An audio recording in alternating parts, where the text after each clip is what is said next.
Good afternoon, class. Today we're going to go over Chapter 10, Juveniles and the Criminal Justice System. It's a very good chapter to read, and again, we're going to go over a lot of terminology that you should know because there's a lot of differences between the adult criminal justice system and the juvenile justice system. So we're going to go over terminology, differences, and do some comparisons so you understand the differences. Some of you may be going into criminal justice in the future, and these are very important things to know, especially when it comes to rehabilitation of juveniles, which is completely different than the rehabilitation of adults. So with that said, we're going to start and basically go over the multiculturalism and the juvenile justice system. What is the definition of delinquency? What does that mean? Does that mean you're late for something? You're delinquent in payment? Per the book, for our chapter, for our purposes, it means behavior that violates the penal code by those not yet 18 years old. That's the definition of delinquency. Then we have, what is a status offender? What is a status offender? Do you know? Person who engages in activities that can only be committed by minors, which are illegal. So basically, it's an illegal action, but can only be committed by minors. Can you think of what those would be? And then finally, the adjudication of delinquents entails always rehabilitation rather than punishment. Sometimes there is punishment depending on the seriousness of the offense, but most of the time it is going to be rehabilitation is looked at instead of punishment for the juvenile. So make sure you know these terms. Terminology is important for this chapter. So some history of juvenile delinquency.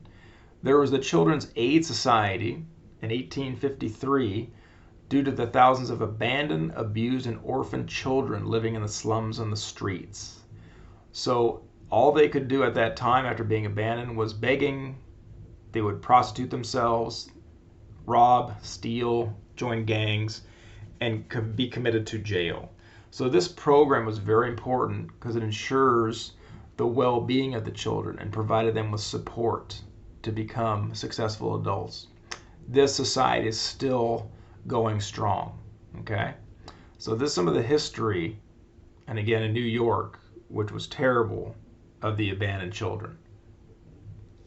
Next, we have what's called the orphan trains.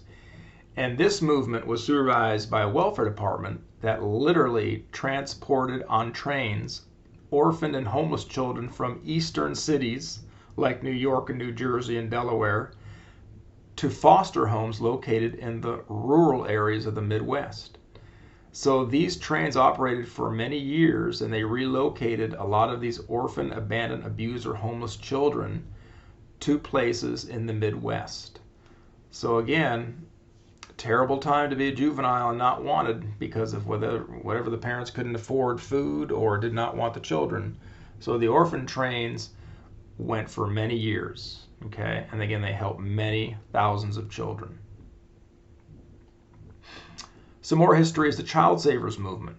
This was a very big movement that talked about the environmental causes of children's misbehavior. So life with a farming family could redeem the troubled youth. So the Child Savers thought, a kid cannot grow up in New York City or in Boston because it's too large, there's too many people, and it's the environment that causes them to commit crimes and misbehave. So you know what? If we can put them with a family in a rural area, say on a farm, it could help rehabilitate them and redeem them. So the Child Savers movement did just that. Of course, it was criticized because the orphan trains were overloading small towns with these unruly boys mostly. Some reformers accused the program of providing free labor to farmers. So basically, a lot of these children went to these farms and would work. So not sure if this worked or not. I'm sure it worked for some, maybe not for all. But this Child Savers movement was a huge movement and very controversial.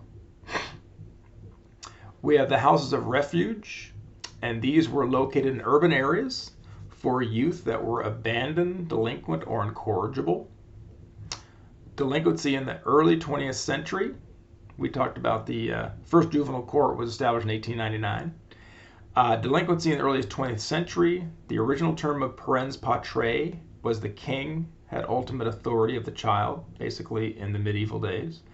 The modern meaning now is the state has the ultimate authority of a child. So the state has the power legally to take away a child from a parent due to various things, which we'll talk about in a second. So far a lot of things have been done in efforts to help children.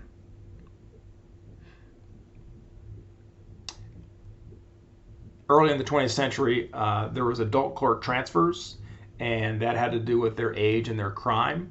So if a juvenile is found to be not amenable to juvenile rehabilitation programs, they can be sent to adult court. So if someone they cannot improve themselves, they cannot rehabilitate as a juvenile, and they've committed a very serious crime, then they can be transferred to an adult court and go punishment instead of rehabilitation. Okay, delinquency in the 1960s, 1970s, it was usually what was talked about was treatment and individualized for the minor. This very famous case provides guidance and rehabilitation and not guilt or punishment. So it started to get away from a child being a criminal, and they were looked at, we need to guide them and rehabilitate them and protect them. Also, this case, very important case, this established that teenagers, children, have the same rights as adults when they are accused of a crime. They can make phone calls, they do not have to speak, they can request an attorney. So these two cases were very, very much needed, and were not that long ago that they were established. The Juvenile Justice and Delinquency Prevention Act in 1974 was a pretty big deal. Make sure you read about that, what that did. During this time, delinquency continued to go up with children. Okay. So in 1996, a very famous person said, there are often the kinds of kids that are called super predators. They have no conscience, no empathy. We can talk about why they ended up that way, but first we have to bring them to heal. A very famous person said this in 1996, talking about a certain group of people, of juveniles that would grow up to be super predators. Okay? What was interesting about this person that said this is that this did not come true. These juvenile delinquents in the 90s did not grow up to be super predators. Okay, so this prediction was wrong. And what's interesting is this person said this during her time as a senator. So again, be careful what you say, because if it doesn't come true, it can come back to you. Okay, we're talking about delinquency from the 80s to the new millennium. Delinquency is rising, was rising. The super predator theory did not pan out, did not come true. So the juvenile crime, it was out of control. What did we do during the 80s? We basically built more prisons, especially in California. California, in 1980, we had 12 prisons. We started a building boom because people were sick of juvenile delinquency and people going in and out of prison. So we built enough prisons, by 1996 or 1998, we had 32 prisons. So that's what we did to combat juvenile crime. Did it work? Nope. Recidivism kept going up. Kids kept going to juvenile hall and eventually jail and eventually prison. So that did not work with that juvenile crime out of control. When we talk about victimizations, juveniles are victims often. So some of the terms that you should know, especially if you're going to go into anything within criminal justice or social work, these are terms that you should know about. So the term delinquent is a child or a person under 18 who's committed an act that, if committed by an adult, would be criminal. So that's a delinquent. A neglected person or juvenile. Describes a child who's not receiving proper care because of some action or inaction by his or her parents or guardians. A dependent child. This is a person that has no parents or guardian or whose parents are unable to give proper care.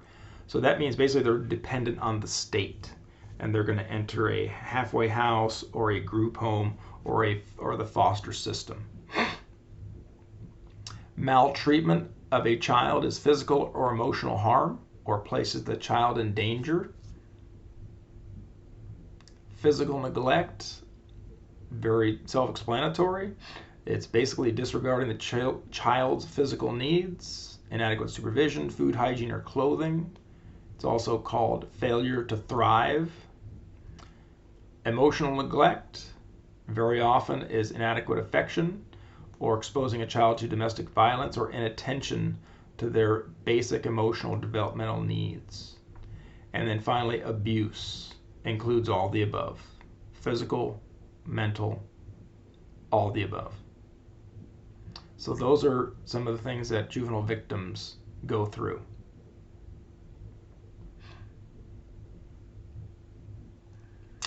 Juvenile offenders, at every stage of the process, there is evidence of disproportionality that we see for adult minorities.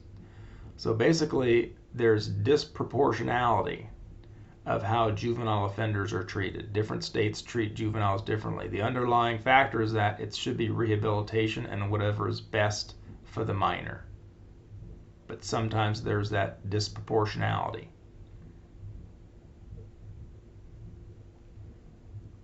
So juvenile offenders, many or most do enter the criminal justice system and do not return after the first incident. My days as a juvenile delinquent, I continued to do delinquent things and enter into the juvenile system and then get out. So my first time did not end after the first time, but it all worked out. As far as juveniles and the police, they actually cannot be arrested. They're placed into custody because you can only be arrested if you're 18 or over. So placing into custody varies how and why. Book talks a little bit about that. And there's that disproportion of African Americans that are looked at by police when they're juveniles. So again, stats are kept about the ethnicity of those that are stopped, and sometimes there's disproportional stopping of African Americans as juveniles. Juveniles in the courts. So females are very few of the cases, but race and delinquency is very interesting data that the book looks at. Does one race have more delinquency? Are they stopped more? Are they prosecuted more? Depends on which stat you look at. Okay, here's some terminology for you. So this is looking at the adult court system and the juvenile court system and the differences. So, first of all, we're going to look at the adult court. A crime is committed, they're arrested, they're booked into jail, they're arraigned in front of a judge, there's a pre-sentence investigation that's done by the probation department, there's a sentencing hearing, finally there's a sentence, there's jail or prison, and then there's probation and parole. So that is the adult court system terminology that's used. Completely different from the juvenile court system that we're going to look at right now. What do you think a juvenile court, what do you think juvenile court's going to call a crime? Do you think they're going to call it a crime for a juvenile court? Let's look. So it's a delinquent act. Someone under 18. It's called a delinquent act. And when we look at all these differences, these terms, what's interesting is that it just softens these terms over here. So a delinquent act is much softer than a crime. Okay, next, we have being placed into custody. You're not arrested, you're placed into custody. Next, you go to intake. You're not booked in, you go to the intake area of juvenile hall to process. Next is the initial hearing, not an arraignment. The pre-sentence investigation is called a predisposition report. It's a disposition, not a sentence. So far, there's not a lot of bad things here, but this is all bad. Crime, arrest, booking. Okay, the sentence hearing is the adjudication hearing, where you're adjudicated. You're not sentenced, you're adjudicated. Finally, the sentence is a disposition. The disposition will be probation for 1 year, followed by work detail. Not jail or prison. It's a custodial setting. Okay? And then finally, probation parole is called aftercare. So if you look at the terminology and the differences, this is all geared toward rehabilitation on the juvenile court side, and this is all geared toward punishment over here. Okay, so make sure you know that terminology. The book doesn't talk about that too much, but this slide show does. Current issues: individualized justice, diversion, voluntary placements, race, and detention. Those are all current issues that are being looked at right now. Diversion is a big thing, especially now, to divert a kid out of the system so they're not even involved in it. A lot of programs out there. There's voluntary placements where a person can voluntarily be placed into either halfway house or some sort of program to divert themselves out of the system. Okay? Short-term facilities are there. A lot of them are run by the counties or private companies. Mental illness and detention. Males have a higher incidence of ADHD and conduct disorders of juveniles. Females have a higher incidence of depression. So those are issues that go into juveniles that are involved in the juvenile justice system. Suicide is a big deal for anybody, especially in jail, prison, or a youth facility. So we can have a whole class on suicide, especially when it comes to incarceration, but the book just talks about it just a little bit. Okay, as far as questions for you for this chapter, here are 3 questions for you to answer on your own. You don't need to turn your answers in, but you need to keep these answers and use them at a later time, whether it's going to be on an exam or a position paper. So again, think about these questions, write them down, keep them, because you may see these again. And this is what you would do, okay? What do you think? Okay, that is our PowerPoint for the day. Have a great day, and if you have any questions, please put it on the discussion board or let me know, and we will talk to you soon. Thank you.